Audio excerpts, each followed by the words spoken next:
dark hour. So we'll see what happens. Spent a lot of time starting this show talking about trying to find, because we have a NBA Cup final tonight that features both De'Aaron Fox and Mike Brown. I'm going to respectfully leave Harrison Barnes out of this conversation. Though he can certainly be involved in it, as he was part of a trade to acquire someone that this franchise hates significantly more than they were frustrated with Harrison. That's the truth. But Mark, which is also revisionist history. People act like they were in love with Harrison while he was here. Sure. We liked Harrison, but people would talk crazy about Harrison on a nightly basis. We were shout out Harrison's fine. Yeah, no, anything claiming otherwise is exactly that, is revisionist history. But, De'Aaron acknowledged the grass is greener. One thing I'll say before getting into some other key points of this article is, I love De'Aaron's mindset going into tonight's game. This game's, these guys, as much as media has, and podcasters, and probably to some degree some fans have tried to downgrade the NBA Cup and say it's nothing, like it's propaganda for a regular season and all of this other. That's fine. It seems to matter to the players. Mm-hmm. And I think, Fox isn't a guy who would strike me as someone who would be, really into this.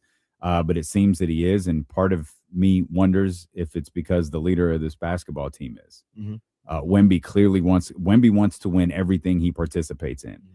And that is not a bad characteristic to have. You talk about Mamba mentality, like he might be the guy who has it. He does not want to lose anything. If Kobe was here today, he would not want to lose an NBA Cup. He would not want to lose anything that mattered. And I love De'Aaron's, mentality going into that. He acknowledged that the grass is definitely greener in San Antonio, and that he doesn't keep up on what the Kings are doing, doesn't watch their games. And who can blame him? De'Aaron, I don't want to watch him either. Says he keeps in contact with Keegan, talks with him. Only mentioned Keegan Murray, by the way, and that got a lot of people's attention. And then Mark threw in that, according to sources, there seems to be and here's this word again, disconnect between Doug and some of the players. All right. So I don't know who that disconnect is with, but we've heard names. And there's no point in protecting anybody because we heard Domas's name months ago. Mm. We heard Domas's name before the season even started. We're always hearing Domas's name. Pretty much anything negative involving this basketball team, Domas's name is floating around it somehow. And I understand you guys hate Zach LaVine and DeMar DeRozan. Like, I understand that. I completely get that. But Domas's name is out there a lot behind the scenes with things that are going wrong with this organization. So whether it's Domas or DeMar, or whether it's Zach or Malik, who exactly do you connect with? Like, what is it that you want in a coach? Doug is a very different coach from Mike Brown. Neither one of them seems to float your boat. What is it that you need from a head coach in this league? And I'm going to do something that they don't often do with players like Domantas Sabonis. How many teams has he been on now? 3. OKC, Indiana, Seattle. He's clearly on his way out of Sacramento. He's clearly on his way out of Sacramento. At some point, is anybody going to look at this like, hey, how come everybody moves Domantas Sabonis? Multi-time All-NBA guy. By all accounts, a very good basketball player.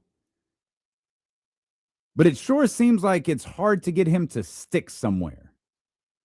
Indiana didn't fight too much. Indiana was in a contract situation with him where it was like, yeah, his contract's not too far away. Not really sure this is the direction they want to go. We're going to go get a young talent for him.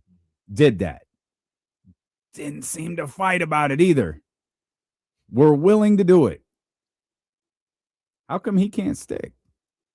It's just a question. It's not a question I expect you to answer. It's a question I'm just throwing out at everybody. He doesn't seem to be able to stick anywhere, and he's about to land on his fourth team. And the only thing that's keeping him right now from his fourth team is his contract that he was signed for, to by the previous front office regime. Mm-hmm. He, you hear that report from Mark Spears, the Hall of Famer, and to me, I'm looking at DeMar, I'm looking at Zach, I'm looking at Domas. And they can all go. Yeah, like they can all get out of here. Real quick, I think you got to throw one more name in there. Oh, Malik. You got to go. Malik got to go too. Like, you got to go. Like this whole rebuild, or if you don't want to call it a rebuild, building from scratch, whatever, it's not going to start till those 4 guys are gone. Mm-hmm.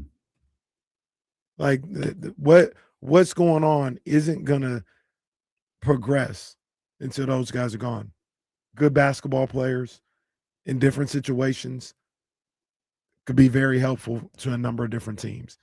This isn't necessarily to say everything's their fault or anything that's happened in the past is their fault, but I look at them and you keep hearing reports like this, and man, you got to get them all out of here. You got to get them all out of here. And I forgot who it was. Where is he at? They're in the chat. It says, why is Zelo being capped to save a hole for DeMar and Zach LaVine? Bro, stop. This is what bothers me. Once again, it goes to my cancer, the sign trait. Like, sure, everybody got smoke for DeMar and Zach. Deservedly so. I get it. Stop excluding Domas from all of this. We said at the beginning of this segment, for years, multiple regimes, multiple coaches, multiple front offices, different players, different teammates. Every time something's an issue, his name gets circled around there somehow, some way. Every time. Cardi B, am I the drama? At some point. And that's what I do have a problem with. Sure, you want to blame Zach, you want to blame DeMar, whatever, cool. There's enough blame to get Domas in there too. Don't exclude him. Because one of the things that's been an issue, this going back and looking at how everything went down and seeing where we're at today, is I go back to something that we talked about years ago, and it still rings true. The biggest issue with the Sacramento Kings, and what has been the biggest issue for the Sacramento Kings, is they have 0 leaders. And they have had 0 leaders for a long time now. They got no leadership whatsoever. The owner isn't a leader. The front office, the previous front office isn't a leader, or weren't leaders. Mm-hmm. Domas, De'Aaron, DeMar, Zach, Malik, Keegan, go down the list. There is 0 leadership in that building, and there has been 0 leadership for years now. It didn't just start. And the only reason I'm going to leave Scott Perry out of this is because he's new. And he exemplifies leadership skills, so we'll see what he can do. He's got a incomplete or in progress right now.